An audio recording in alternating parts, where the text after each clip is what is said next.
Je suis Lila Vesson-Béthune, je suis directrice de l'ingénierie patrimoniale chez BNP Paribas Banque Privée.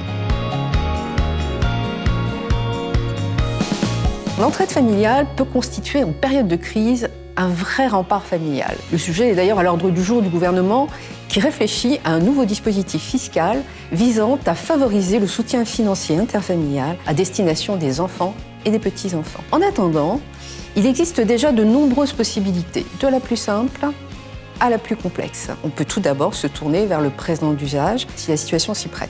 Il consiste à donner une somme d'argent à titre de cadeau pour un événement particulier comme une réussite à un examen ou un anniversaire. Il s'agit d'un petit coup de pouce qui doit correspondre à des habitudes familiales et rester proportionné au patrimoine et aux revenus de celui qui le fait. Ce présent ne sera ni imposable, ni pris en compte dans la succession. Certains parents choisissent plutôt de prêter de l'argent, ce qui a le mérite également de la simplicité, mais nécessite quelques précautions, notamment les prêts, qu'ils soient familiaux ou non, d'un montant supérieur à 5 000 € doivent être déclarés au service des impôts au moment de la déclaration sur le revenu.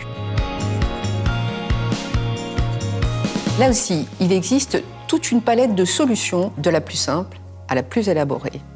Avec un même mot d'ordre, formaliser soigneusement les dispositions envisagées. Donner une somme d'argent à ses proches s'avère très simple sur le plan du formalisme. Cela peut consister, par exemple, en un virement de compte à compte qui s'analyse sur le plan fiscal en un don manuel et qui emporte toutes les conséquences d'une donation.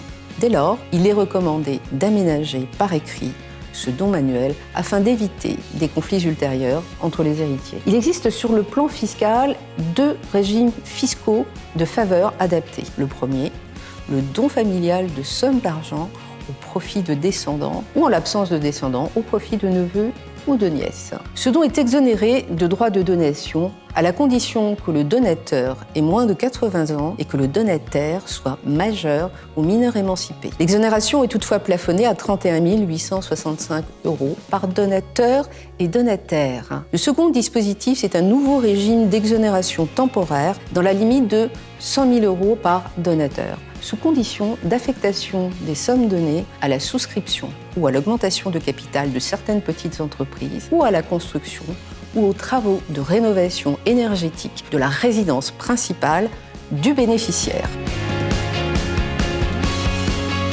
Tout dépend des intentions du parent. Si un parent souhaite aider un enfant sur une période déterminée sans se dessaisir totalement, il peut opter pour la donation temporaire d'usufruit d'un bien, notamment un bien immobilier. S'il préfère une aide plus durable et anticiper la répartition de son patrimoine de son vivant, il peut s'orienter vers la donation-partage. C'est un instrument efficace de paix et de stabilité dans les familles qui nécessite toutefois de recourir à un notaire.